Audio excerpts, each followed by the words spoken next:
தலைவரை பார்த்து நடிகருக்கிறீங்க, ஏன் தலைவரை பார்த்து நீங்க ஏன் நடிச்சிட்டு இருக்கீங்க? இப்ப அதுவும் கொஞ்சம் அவர் போடுற பேண்ட் சட்டையை மாத்தி நடிச்சா கூட பரவாயில்ல.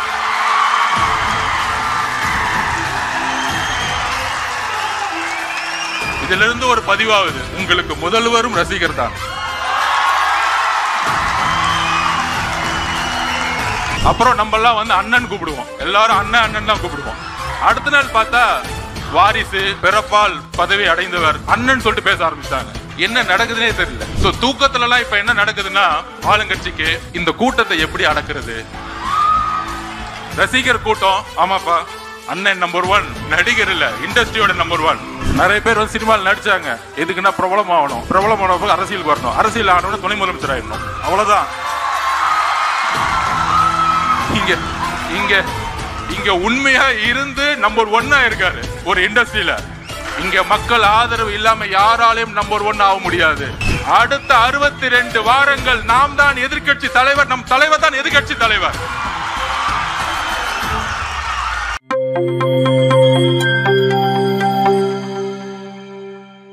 தெய்வத்தால் ஆகாது எனினும் முயற்சிதன் மெய் வருத்த கூலி தரும், பிறப்புக்கும் எல்லா உயிருக்கும்.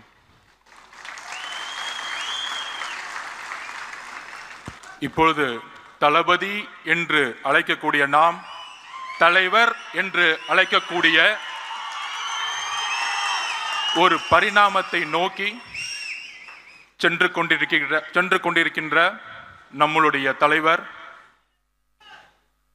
கொள்கை தலைவர், எதிர்காலம் அல்ல இன்றைய எதிர்காலம், எப்பொழுதும் தமிழகத்தின் முகம் நம்மளுடைய தலைவர் அவர்களுக்கு என்னுடைய வணக்கம். தமிழக வெற்றி கழகத்தில்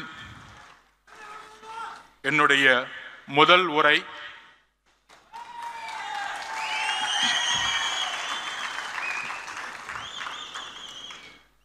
தந்தை பெரியார், புரட்சியாளர் அம்பேத்கர், கர்ம வீரர் காமராஜர், சமூக சீர்திருத்தவாதி அஞ்சலை அம்மாள் அவர்கள், வீரமங்கை வேலுநாச்சியார் அவர்கள், அவர்களுடைய கொள்கைகளுக்கும் தியாகங்களுக்கும் என்னுடைய முதற்கண் வணக்கம். பிறப்பால் ஒரு தலைவர் உருவாக கூடாது, மன்னராட்சி ஒழிக்கப்பட வேண்டும் என்கின்ற ஒரு உண்மையை கூறியதற்காக பல்வேறு சூழ்ச்சிகள் என்னை சூழ்ந்த பொழுது ஒரு அழைப்பு வந்தது திரு தலைவர் அவர்களிடமிருந்து. உங்களுடைய இடம், உங்களுடைய கொள்கை தமிழக வெற்றி கழகத்தில் இருந்து துவங்குங்கள் என்று. நான் ஏன் தமிழக வெற்றி கழகத்தில் சேர்ந்தேன் என்கின்ற பதிவை நான் இங்கு பதிவு செய்ய வேண்டும். சிறு வயதில் புரட்சியாளர் அம்பேத்கர் அவர்களிடமும் தந்தை பெரியார் அவர்களிடம் இணைக்கப்பட்டவன் நான். அந்த கொள்கை வழியில் பல்வேறு அரசியல் கட்சிகளில் பணி சேர்ந்த அனுபவம் இருக்கிறது. ஆனால் என்னுடைய ஒரே கேள்வி, தந்தை பெரியார் அவர்களை சமூக சீர்திருத்தத்தை பேசக்கூடிய இந்த அரசியல், 70 வருட அரசியல் எப்பொழுதும் புரட்சியாளர் அம்பேத்கரை மேடையில் ஏற்றியது கிடையாது.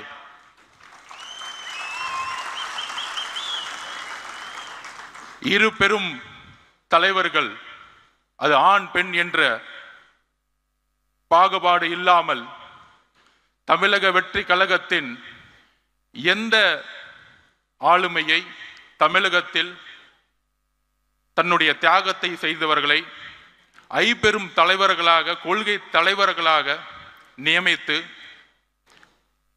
தன்னுடைய சினிமா என்கின்ற உச்சபட்ச ஒரு பொருள் ஈட்டக்கூடிய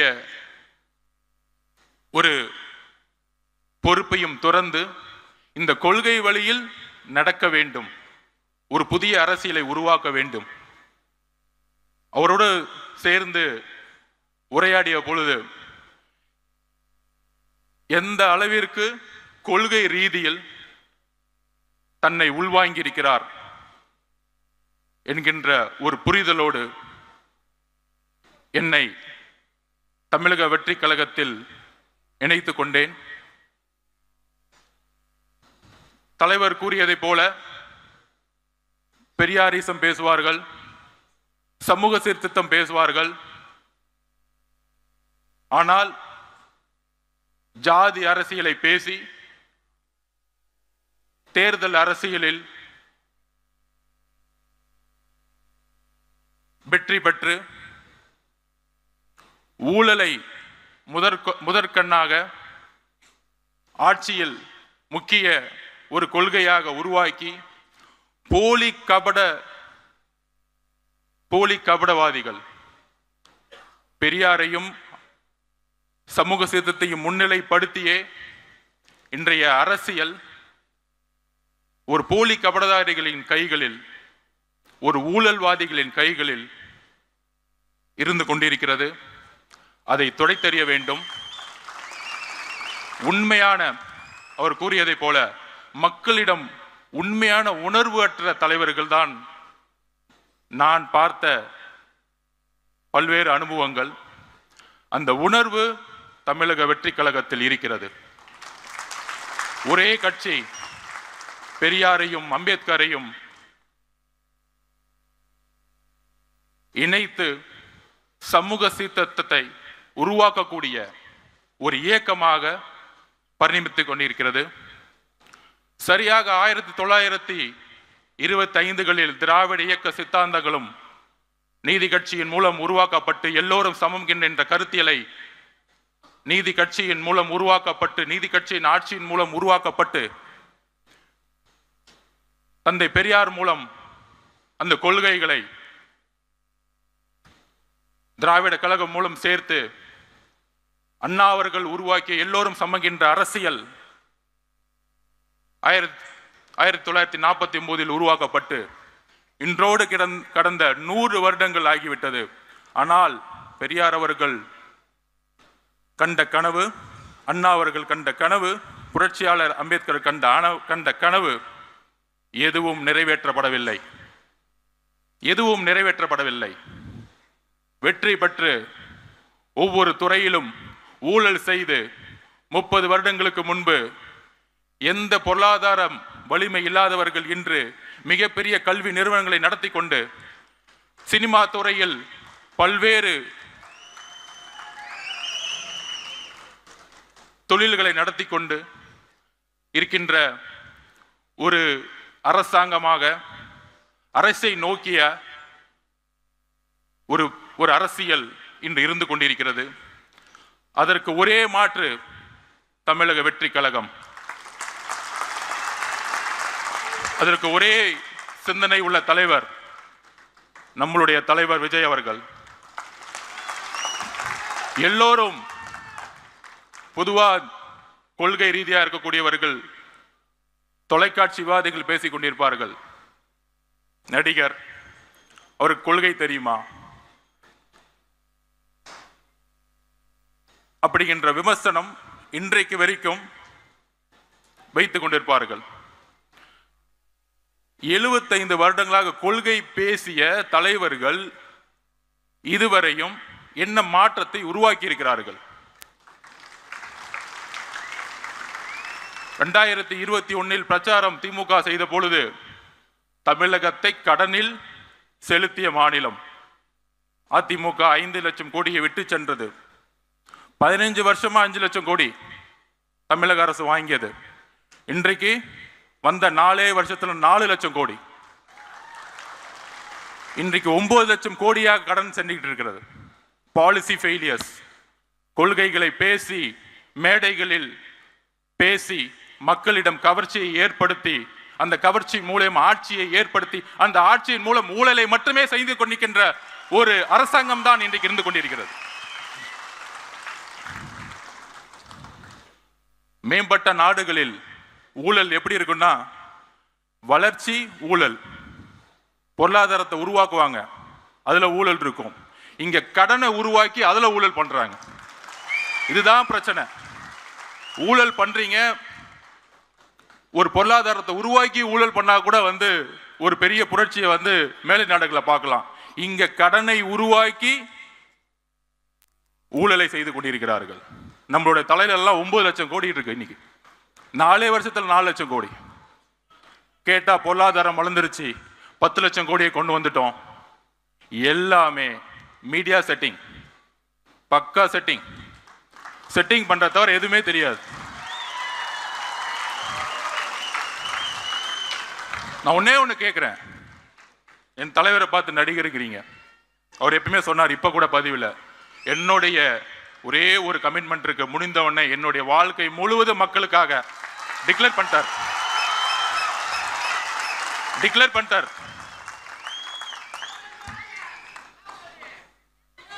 ஓப்பனா டிக்ளேர் பண்ணிட்டார்.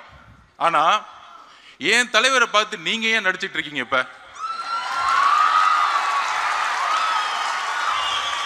அதுவும் கொஞ்சம் அவர் போடுற பேண்ட் சட்டையை மாத்தி நடிச்சா கூட பரவாயில்ல.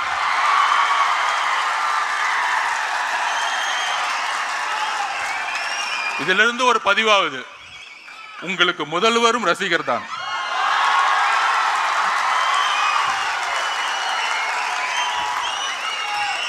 அப்புறம் நம்ம எல்லாம் வந்து அண்ணன் கூப்பிடுவோம், எல்லாரும் அண்ணன் தான் கூப்பிடுவோம். அடுத்த நாள் பார்த்தா வாரிசு, பிறப்பால் பதவி அடைந்தவர் அண்ணன் சொல்லிட்டு பேச ஆரம்பிச்சிட்டாங்க. என்ன நடக்குதுன்னே தெரியல. சோ தூக்கத்துலலாம் இப்ப என்ன நடக்குதுன்னா, ஆளுங்கட்சிக்கு தூங்கும் போது நடக்கும் பொழுது இந்த கூட்டத்தை எப்படி அடக்கிறது? நம்ம மணி சொன்ன மாதிரி இது என்ன களிமண்ணா? ரசிகர் கூட்டம். ஆமாப்பா, இப்படிதான் எம்ஜிஆர் சொன்னீங்க. 77 தூக்கி போட்டாரு, 89 வரைக்கும் வர முடியல. அவர் உயிரோட இருக்க வரைக்கும் வர முடியல. ஏளனம் பேசுவதை நிப்பாட்டுங்கள், ஒருத்தரை ஒருமையில் பேசுவதை நிப்பாட்டுங்கள். மக்கள் வரவேற்பார்கள். தன்னுடைய தொழிலை, தன்னுடைய பொருளாதாரத்தை தூக்கி எறிந்த தலைவரை வரவேற்பார்கள். ஆட்சியை அமைத்து பொருளாதாரத்தை உருவாக்கக்கூடிய அரசாங்கங்கள் தான் நாம் பார்த்துக் கொண்டிருக்கிறோம். பொருளாதாரத்தை தூக்கி எறிந்த ஒரு தலைவரை நாம் பார்த்துக் கொண்டிருக்கப்படுகிறோம். அதற்கு ஒரு தைரியம் வேண்டும். அந்த தைரியத்துடன் தான் நாமும் நம்முடைய தலைவரும், இங்க இருக்கக்கூடிய மாவட்ட செயலாளர்களும் ஒன்றிய பொறுப்பாளர்களும் ஏன் பூத் லெவல் செக்ரட்டரியிலும் எல்லோரும் ஒரே பயணத்தை நோக்கி செல்ல போகிறோம்.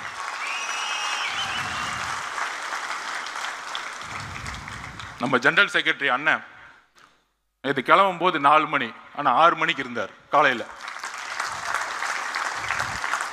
புதுசா உட்காந்து மேடையில யூடியூப்ல உட்காந்துட்டு ஜான் ஆரோக்கிய சுவாமிக்கும் மாதவர்ஜுனாவுக்கும் பொருளாளர் அவர்களுக்கும் பொதுச் செயலாளருக்கும் பிரச்சனை. டைம் வேஸ்ட் பண்ணாதீங்க. நாங்க ரொம்ப கிளியரா இருக்கோம்,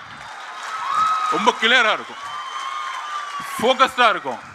நான் ஸ்போர்ட்ஸ்மேன், அண்ணன் நம்பர் 1, நடிகர் இல்ல, இண்டஸ்ட்ரியோட நம்பர் 1.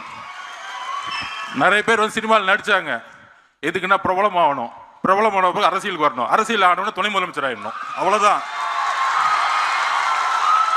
இங்க இங்க இங்க உண்மையா இருந்து நம்பர் 1 இருக்காரு ஒரு இண்டஸ்ட்ரியில. அதுக்கு ஒரு தைரியம் வேணும், அதுக்கு ஒரு உழைப்பு வேணும், அதுக்கு ஒரு கமிட்மெண்ட் வேணும், அதுக்கு ஒரு மக்கள் ஆதரவு வேணும். இங்க மக்கள் ஆதரவு இல்லாம யாராலையும் நம்பர் 1 ஆக முடியாது. நீங்க எந்த விதமான ராஜாங்கத்தை உருவாக்கலாம், நீங்கள் எந்த விதமான மன்னராட்சியை உருவாக்கலாம். 1917 ரஷ்ய புரட்சி, 1789 பிரெஞ்சு புரட்சி, இந்த புரட்சியை படியுங்கள். இந்த மன்னராட்சி அதிகாரத்தை யூஸ் பண்றது, எங்க கட்சிக்காரங்க மேல எஃப்ஐஆர் போடுறது, சிறை செல்வதற்கும் நாங்கள் தயார்.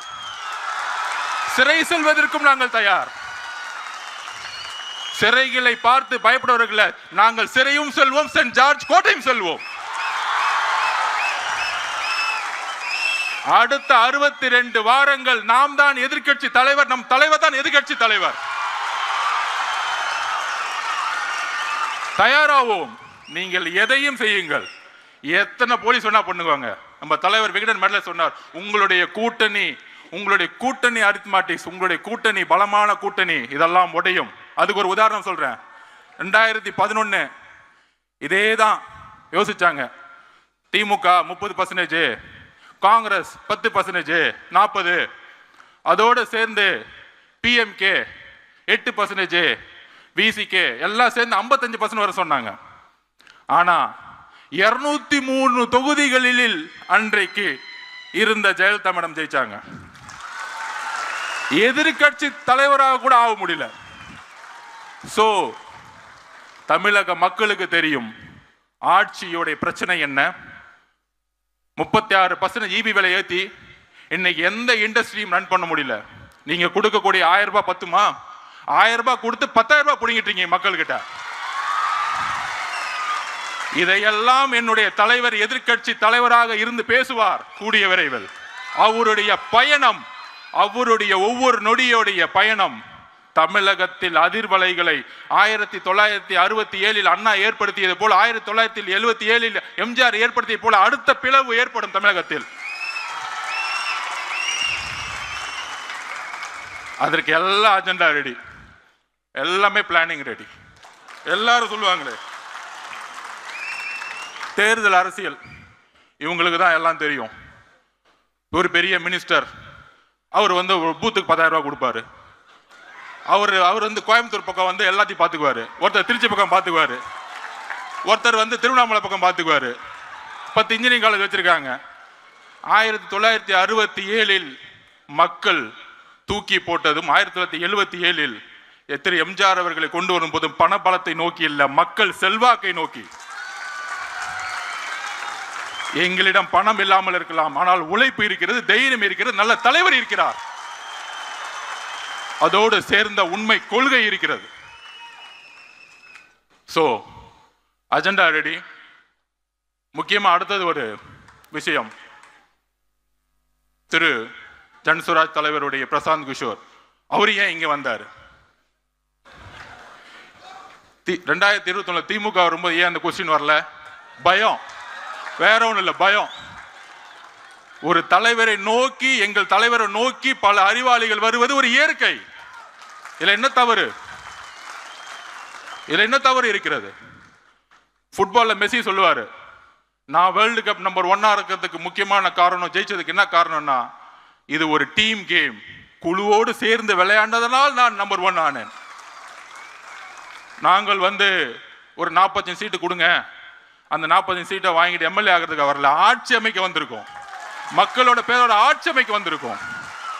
ஆட்சி அமைப்பதற்கு எல்லா சிந்தனை கொண்டவர்களும் இந்த கட்சியில் வரும் பொழுது இது மன்னர் ஆட்சி இல்லை, அறிவு இருக்கவங்க எல்லாம் கட்சிக்குள்ள வரக்கூடாது. ஒரு துதிப்பாடிகளும் சட்டசபையில் பார்ப்போமே, பாலிசி மேக்கிங் 10 மானிய கோரிக்கை ஒரே நாள் நிறைவேற்றிடுவாங்க. 10 மானிய மாறிக்கையா நிறைவேற்றி பார்த்துருக்கீங்களா? ஏன்னா துதிப்பாடல், வாழ்க வாழ்க வாழ்க, தமிழக மக்கள் ஒளிக ஒளிக ஒளிக, இதுதான் போயிட்டு இருக்கோம்.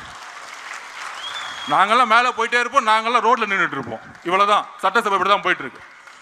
இதை உடைத்தெறிய திரு ஜான் ஆரோக்கியசாமி எப்பொழுது நமக்காக வேலை செய்து கொண்டிருக்கிறார்களோ, நானும் என்னுடைய பங்கு இருக்கிறதோ, இங்க இருக்கக்கூடிய மாவட்ட செயலாளர், பொருளாளர், பொறுப்பாளர்கள், ஜெனரல் செக்ரட்டரி, அதோடு சேர்ந்து ஜன்சிவராஜ் பார்ட்டியுடைய தலைவர் நம்மளோடு இணைந்து வேலை செய்ய வராரு. இல்லைன்னா தவறு. நம்மளுடைய கொள்கைகளை, நம்மளுடைய ஐப்பெரும் தலைவர் கொள்கைகளை, நம்மளுடைய எல்லா கொள்கைகளையும் உள்வாங்கி அதற்கான தேர்தல் பிரச்சாரத்தில் நம்மளோடு சேர்ந்து இன்னும் பல பேர் வரதுக்கு ரெடியா இருக்கிறாங்க. இன்னும் பல தலைவர்கள் வர ரெடி போறாங்க. இன்னும் பல பூகம்பங்கள் வரப்போகுது. சோ அதனால எப்படி நூற்றாண்டுகள் கழித்து ஒரு புதிய மாற்றங்களும் புரட்சிகளும் உருவாகுமோ, அவரை பத்தி நான் ஒண்ணு சொல்லணும். பிரசாந்த் கிஷோர் அவர்களை அவரோட பயணித்ததுல 2021 1990க்கு அப்புறம் மெஜாரிட்டி கவர்மெண்ட் திமுக வந்ததே கிடையாது. அவருடைய சிந்தனைகளும் ஒரு முக்கிய காரணம் வெற்றி பெற்றதுக்கு 2021. அதே போல வெஸ்ட் பெங்கால்லையும் டெல்லி எலெக்ஷன்லையும் கெஜ்ரிவால் அவர்களை வின் பண்ண வைக்கும் பொழுது நான் தனிப்பட்ட முறையில் பார்த்துருக்கேன். மிகப்பெரிய prime minister, home minister campaign, பெரிய கேம்பெயின் போன எலெக்ஷன்ல. ஆனா அதுக்கான அந்த நேரத்தில் வந்து திரு கெஜ்ரிவால் அவர்கள் ஜெயிக்க முடியாதுங்கிறத சொன்னிச்சு. ஒரு சிந்தனையை கரெக்டா வந்து ஒரு டிசைன் பண்ணாரு, கட்சியோடைய கோஆர்டினேஷன்ஸை உருவாக்குனாரு. அந்த கோஆர்டினேஷனோட சேர்ந்து வரும் பொழுது அன்றைக்கு பிஜேபி மிகப்பெரிய தோல்வியை ஏற்படுத்தியது. ஸோ இன்னைக்கு இன்னும் மிகப்பெரிய தலைவர்கள், மிகப்பெரிய ஆளுமைகள் வரக்கூடாது என்பது நிச்சயமல்ல. ஏனென்றால் நாம் ஒரு ஆட்சியை மக்கள் துணையுடன், ஒரு ஊழலற்ற ஆட்சியை உருவாக்க இங்க எல்லோரும் ஒரு உறுதியேற்க வந்திருக்கின்றோம். அந்த உறுதியுடன் நம்மளுடைய பயணத்தை உருவாக்குவோம். நம்பிக்கையுடன், தைரியத்துடன் நம்மளுடைய பயணத்தை உருவாக்குவோம். வாய்ப்பு கொடுத்த தலைவர் அவர்களுக்கும், பொதுச்செயலாளர் அவர்களுக்கும், மேடையில் இருக்கக்கூடிய பொறுப்பாளர்களுக்கும் என்னுடைய நன்றி. வெற்றி நிச்சயம்.